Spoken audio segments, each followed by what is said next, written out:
Hello बच्चों, let's read the question first. The question says if a double stranded DNA has 20% of cytosine, what will be the percentage of adenine? तो हमने cytosine का percentage देके adenine का percentage पूछा गया है. अगर हम इसे हम दो तरीके से कैलकुलेट कर सकते हैं.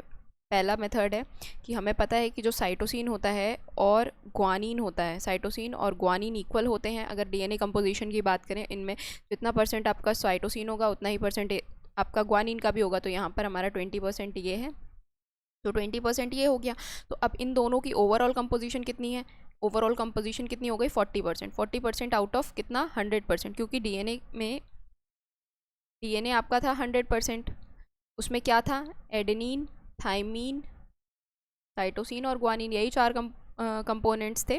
और ये चार कंपोनेंट्स मिलके वो 100% बना रहे हैं, जिसमें से 40% आपका साइटोसिन और ग्वानिन ने मिलके कैप्चर कर लिया. अब जो आपके पास बच गया वो कितना बचा है? वो आपका बचा है 60%. यहाँ पर 100 में से अगर 40 माइनस कर देंगे तो हमारे पास क्या आ जाएगा? 40 में से 60% आ जाएगा. अब ये 60% हम किस तरीके से डिवाइड कर सकते हैं? अब ये 60% हम ए और टी जो है कि हमारे इक्वल होते हैं. ए और टी यानी कि एडेनिन और थाइमिन, इन दोनों के नंबर जो हैं वो सेम होंगे डीएनए में, जितना एडेनिन उतना ही थाइमिन. तो अब 60% को हाफ डिवाइड कर दीजिए तो 30% आपका एडेनिन आ गया और 30% आपका थाइमिन आ गया. एक तो तरीका ये हो गया.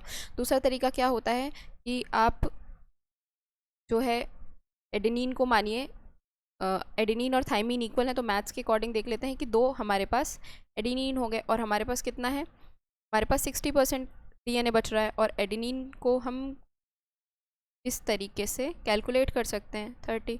तो ये आ गया 30%. क्योंकि एडेनिन और थाइमिन इक्वल थे तो थाइमिन भी हमारा 30% हो गया.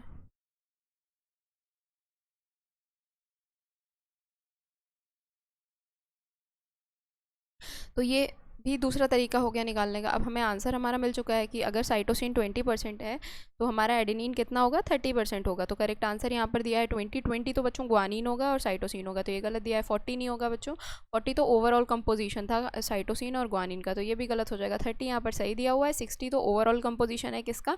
एडेनिन और थाइमिन का, तो ये गलत हो जाएगा. करेक्ट आंसर है आपका ऑप्शन नंबर सी. होप आप लोगों को ये सोल्यूशन समझ में आया हो. Thank you, all the best.